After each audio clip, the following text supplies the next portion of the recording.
Before we dive into bombs and secret missions, let's rewind to the roots of America and Iran's rivalry. Their relationship has been a roller coaster. Once allies, now locked in decades of mistrust. The real turning point? The 1979 Iranian Revolution, when the Shah, America's friend, was overthrown and replaced by a fiercely anti-American government. Things got worse when Iranian students stormed the U.S. Embassy in Tehran, holding Americans hostage for over a year. Since then, it's been a cycle of suspicion, sanctions, and proxy wars. America fears Iran's influence and nuclear ambitions. Iran sees America as a bully meddling in its affairs. Attempts at peace have always fallen apart, especially over Iran's nuclear program. Iran claims it's for energy, but the US and Israel suspect bomb-making. A nuclear deal once offered hope, but it collapsed, reigniting tensions. Fast forward to 2025, decades of accusations and shadow conflicts have set the stage for something explosive. The Middle East has become a chessboard, with America and Iran making moves through allies and proxies. This isn't a new feud. It's a fire that's been smoldering for nearly half a century. Understanding this history is key to making sense of what happened next. The distrust runs deep, and every move is shaped by years of bad blood. Now let's see how it all boiled over. The spark? June 13th, 2025. Israel launches Operation Rising Lion, a surprise attack on Iran's military and nuclear sites. Panic erupts in Iran. The world holds its breath, waiting for America's response. For a tense week, no one knows if the U.S. will step in or stand back. Then, on June 21st, President Trump orders Operation Midnight Hammer, America's own strike on Iran. This isn't a minor skirmish. It's a full-scale, coordinated assault. The U.S. targets 3 critical nuclear facilities, Fordow, Natanz, and Isfahan. The goal: cripple Iran's nuclear program at its core. Trump announces the mission as a spectacular success, with all American planes returning safely. For the first time in decades, the U.S. has openly attacked Iranian soil. The conflict has gone from cold to red-hot overnight. The world is now watching a dangerous new phase unfold. The decades-old standoff has erupted into open war. The stakes higher than ever. Every move now risks a wider regional conflict. The fuse has been lit. Operation Midnight Hammer was a high-tech blitz straight out of a blockbuster. 7 B-2 Spirit stealth bombers, nearly invisible to radar, slipped into Iranian airspace. Their payload? GBU-57 bunker buster bombs, each weighing 30,000 pounds, designed to smash deep underground targets. 14 of these bombs hit Fordow and Natanz, aiming to destroy Iran's most protected nuclear sites. Meanwhile, a U.S. submarine launched Tomahawk cruise missiles at the Isfahan facility. The attack was synchronized airstrikes, sea strikes, hitting all 3 sites at once. Over 125 aircraft supported the mission, refueling tankers, electronic warfare planes.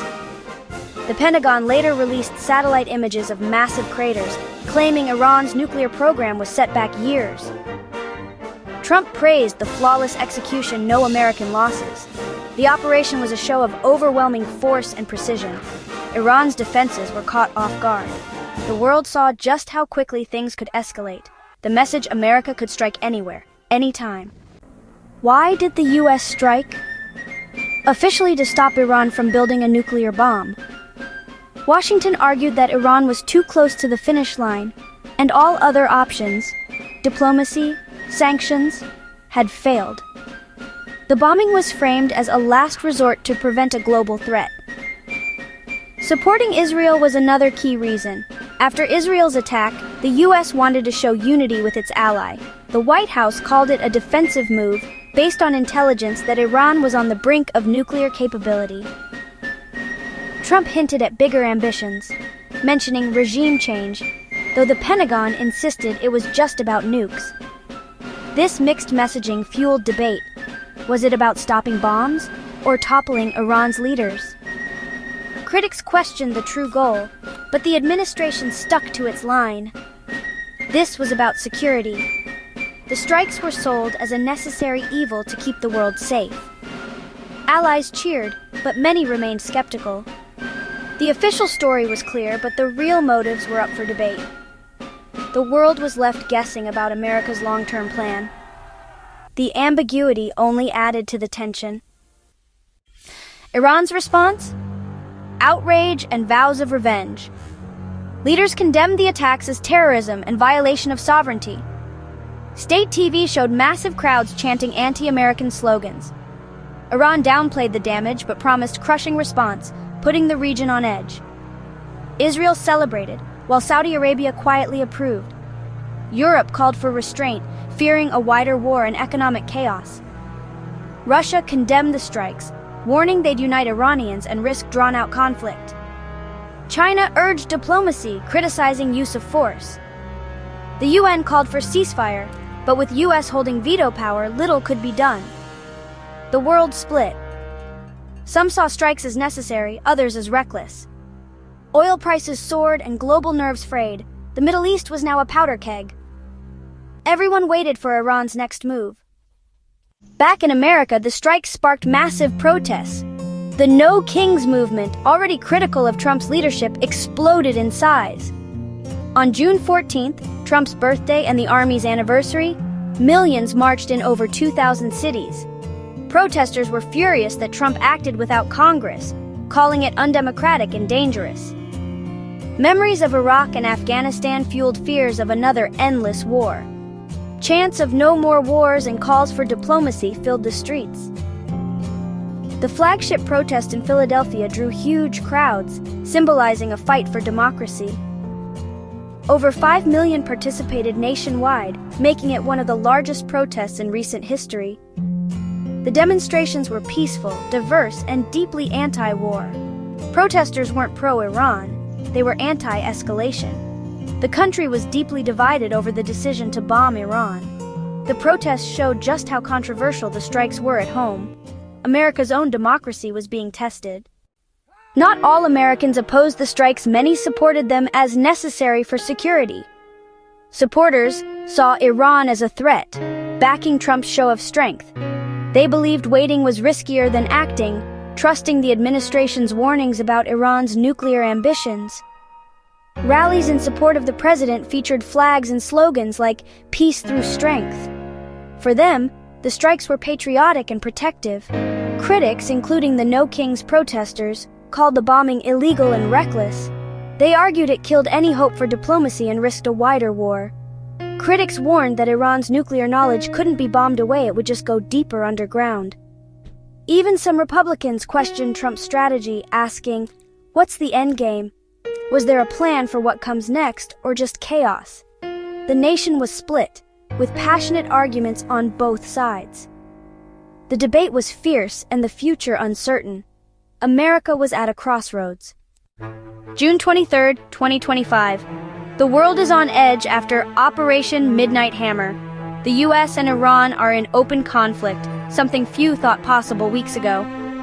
American forces are on high alert, bracing for Iranian retaliation. Iran's leaders promise revenge, but their next move is unclear: direct attack, cyber war, or proxy strikes. The risk of escalation is huge. One misstep could trigger a regional war. Oil prices have spiked, hitting wallets worldwide. Stock markets are volatile, reacting to every headline. The conflict's impact is global, not just military but economic. Diplomats scramble to de-escalate, but solutions are elusive. Russia and China offer to mediate, but tensions remain high. Europe is caught in the middle, desperate to avoid a wider war. The future is uncertain. Every decision now could shape history. The world stands on a knife's edge. Why does all this matter? Because there's never just one truth in a crisis like this. Supporters saw the strikes as necessary to stop a looming threat. Critics saw them as reckless and illegal. Both sides are driven by real fears and hopes. Understanding both perspectives helps us see the bigger picture. One person's act of protection is another's act of war. These events affect everyone, not just soldiers but ordinary people worldwide. Oil prices, global security, and democracy itself are all at stake. Being informed is the first step to forming your own opinion. It's about thinking critically, not just accepting what leaders say. The future isn't decided by presidents alone, it's shaped by all of us. In moments like this, every voice matters. The choices made now will echo for generations. That's why understanding the story is so important.